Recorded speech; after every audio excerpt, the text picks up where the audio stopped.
New अप्सरा jewellers 63 सालों से आपकी सेवा में समर्पित। हमारे यहाँ आपको मिलेगी हीरे सोने चांदी के आभूषणों की आकर्षक श्रृंखला। तो पता याद रखें, न्यू अप्सरा ज्वेलर्स, परकोटा तिराहा, सागर, मध्य प्रदेश। नमस्कार, मैं हूं ब्रह्मदत्त दुबे। आप सागर एक्सप्रेस न्यूज देख रहे हैं।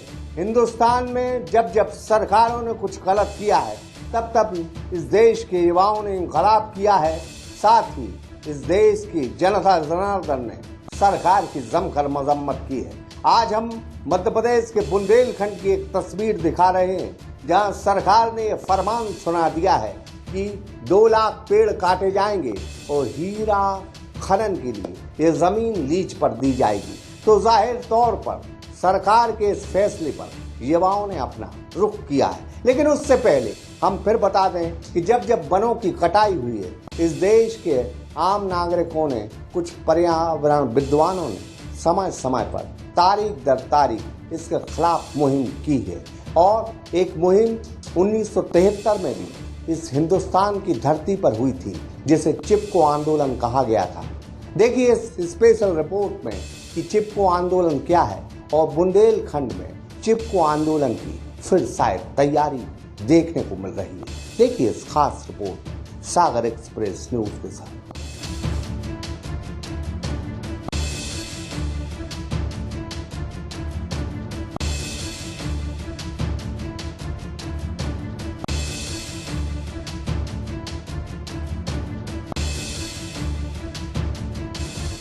मध्य प्रदेश के बुंदेलखंड में कुछ ऐसी चिंगारी सुलग रही है जिसमें हमें एक बड़े आंदोलन की आहट सुनाई दे रही है। वनों की कटाई के विरोध में बुंदेलखंड का युवा आंदोलित है। सोशल साइट पर उसके प्रयास सरकार को विचलित भी कर सकते हैं। मध्य प्रदेश के छतरपुर जिले के बक्सवा के जंगलों को स्वाहा करने के लिए जो केंद्र सरकार का निमंत्रण है, उसके खिलाफ युवाओं ने यलगार कर दिया है। हमें चिपको आंदोलन की आहट बुंदेलखंड में सुनाई दे रही है। क्या था चिपको आंदोलन, पहले हम यह जान लेते हैं। उत्तराखंड की धरती पर 1973 में पेड़ काटे जा रहे थे, वन के वन तबाह हो रहे थे, हरियाली नष्ट हो रही थी। तब इस चिपको आंदोलन की चमोली जिले में शुरुआत हुई। मशहूर पर्यावरणविद सुंदरलाल बहुगुणा, जो अब हमारे बीच नहीं रहे, उनके साथ चंडी प्रसाद भट्ट और गौराबाई ने इसकी शुरुआत की। इस आंदोलन में कोई हिंसा नहीं थी, बस लोग पेड़ों से चिपक जाया करते थे। इस वजह से इसका नाम चिपको आंदोलन पड़ा। इस आंदोलन की खासियत यह रही कि इसमें महिलाओं ने बढ़ चढ़कर हिस्सा लिया।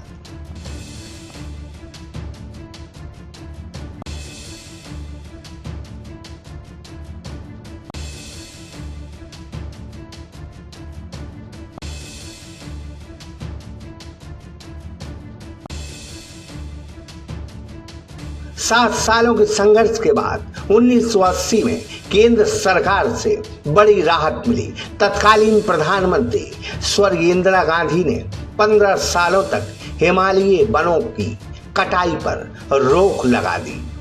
बाद में यह आंदोलन उत्तराखंड चमोली की धरती से चलकर पूरे देश में फैल गया।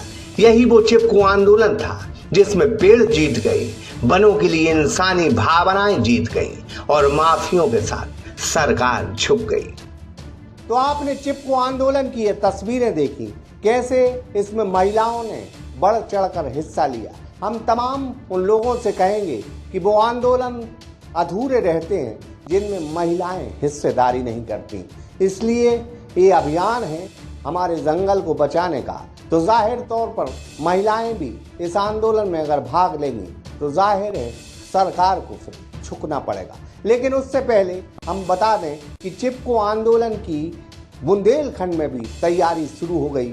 चिपको आंदोलन वो है जो बुंदेलखंड के बक्सवा की धरती पर एक चिंगारी बनकर उठा है, जहां युवाओं ने अभी बीड़ा उठाया है कि हम अपना जंगल अब कटने नहीं देंगे। तो जाहिर है इस देश की तारीखें बताती हैं कि जब जब युवाओं ने अपनी आवाज को बुलंद किया है, तब तब सरकारों को झुकना भी पड़ा है। देखिए इस रिपोर्ट को सागर एक्सप्रेस न्यूज के साथ। वहीं छतरपुर जिले के बक्सवा की अगर हम बात करें तो इसमें युवाओं ने सोशल मीडिया में एक ट्रेंड चलाया है। सेब बक्सवाहा जंगल। असल में छतरपुर कलेक्टर के कलम से एक आदेश जारी हुआ था कि इसकी लीज 50 सालों के लिए आदित्य बिरला की एसएल कंपनी को दिया जाता है, जो 2,15,000 पेड़ काटेगी और 383 हेक्टेयर जमीन के जंगल को तबाह कर यहाँ हीरा खनन करेगी। यहाँ पन्ना से 15 गुना ज्यादा हीरा मिलने का अनुमान है, जो 3.42 करोड़ कैरेट बताया गया है। असल में 20 साल पहले बंदर डायमंड प्रोजेक्ट के मार्फत इस जगह का चयन किया गया था, जिसमें यहाँ 2005 में ऑस्ट्रेलियन कंपनी रियो टिंटो ने दावा किया था कि इस जगह किम्बरलाइट चट्टानें हैं जहां हीरा प्रचुर मात्रा में मिलेगा। उन्होंने इस जंगल में उस वक्त तेंदुआ, हिरन, जंगली सुअर, मोर, खरगोश होने की बात कही थी। रियो टिंटो ने इस लीज पर लेने का आवेदन भी दिया था, लेकिन 2017 में उन्होंने पर्यावरण की नई गाइडलाइन आने की वजह से अपने हाथ खींच लिए और इस काम को नहीं किया। 2 साल पहले इस जंगल की नीलामी थी। यह लीज आदित्य बिरला ग्रुप को मिली। 2022 में यहाँ काम शुरू होना है, जहाँ 2 लाख से ज्यादा हरा भरा जंगल मैदानों खदानों में तब्दील हो जाएगा। बस 1 महीने से इसी मुहिम में कुछ नौजवान आगे आए हैं, जिन्होंने सेब बक्सवाहा जंगल के नाम से मुहिम चलाई है। नेता बेतुके बयान दे रहे हैं, जिसमें काफ़ी लोगों में भ्रांतियां हैं। दूसरे दलों के लोग इस प्रकार की भ्रांति फैला रहे हैं।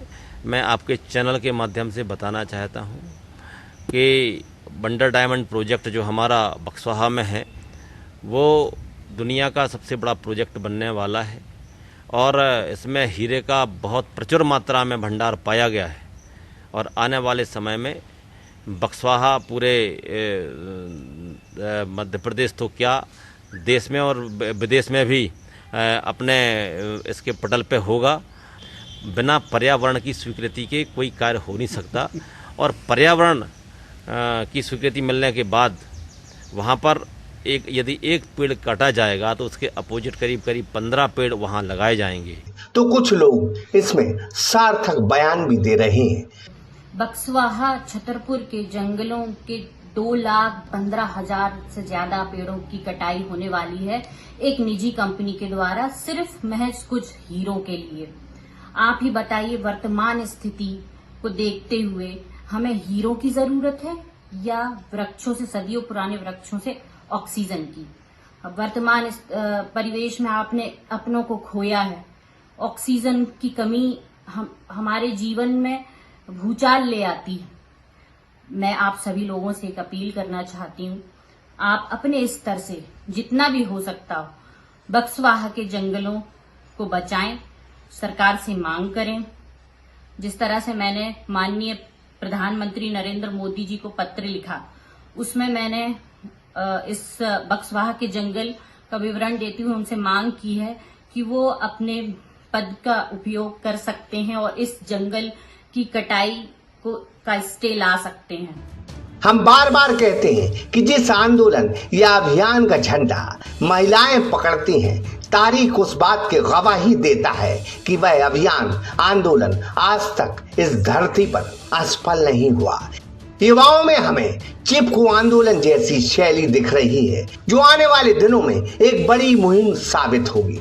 सरकारों को हीरा चाहिए, लेकिन कोरोना काल में हमने देखा कि इंसानी जिंदगी को ऑक्सीजन चाहिए। ऑक्सीजन पेड़ों से मिलती है। अगर हरी भरी प्रकृति को यूं ही सरकार अपने फायदे के लिए नष्ट करती रहेंगी, तो जाहिर है एक दिन जो हम तस्वीर कोरोना काल में देख रहे हैं कि लोग ऑक्सीजन सिलेंडरों से ले रहे हैं, यही आलम रहेगा कि ऑक्सीजन हमें सिलेंडरों से मिलेगी। जब बंद नहीं रहेंगे तो जिंदगी कैसे बचेगी? दुनिया में एक बात बिल्कुल तय है, जहां हरियाली है वहां जीवन बहुत समृद्ध है। दुनिया के तमाम देश हरियाली की हिफाजत कर रहे हैं, जबकि भारत उन्हें तबाह कर रहा है। क्या युवा इस आंदोलन में सफल होंगे? यह तो वक्त रहते पता चलेगा, लेकिन एक बात जरूर है कि बुंदेलखंड के युवाओं ने जब जब कोई मुहिम चलाई है वो सफल जरूर हुए। कमलेश चंद्रपुरिया, सागर एक्सप्रेस न्यूज, छतरपुर। तो आपने देखा कि सरकार बक्सवाहा के इस घने जंगल में कैसी नाइंसाफी कर रही है, तभी युवाओं ने अपना इंकलाब किया है। तो जाहिर है इस अभियान को, इस आंदोलन को सभी लोग अपने दिल में जगा देंगे। जो चीज दिल से शुरू होती है वो दिमाग पर खत्म नहीं होती, बल्कि देश में एक नया कानून बनाती है। हम लगातार बक्सवाहा की ये खबर आपको दिखाते रहेंगे, साथ ही लोगों से गुजारिश करेंगे कि इस अभियान बढ़ चढ़कर हिस्सा लें, ताकि वन बची रहे, तो ऑक्सीजन बची रहे, हमारी प्रकृति बची रहे। फिलहाल इस पेशकश में इतना ही, मुझे दीजिए इजाजत, तब तक के लिए नमस्कार। सागर एक्सप्रेस न्यूज की वीडियो अगर आप YouTube पे देख रहे हैं तो उसे सब्सक्राइब कीजिए, और अगर यही वीडियो आप Facebook पे देख रहे हैं तो उन्हें लाइक कीजिए, और अगर आप कमेंट लिखना चाहते तो कमेंट भी लिखिए। और आपका दिन शुभ हो, मंगलमय हो, यही हम ईश्वर से प्रार्थना करते हैं। नमस्कार।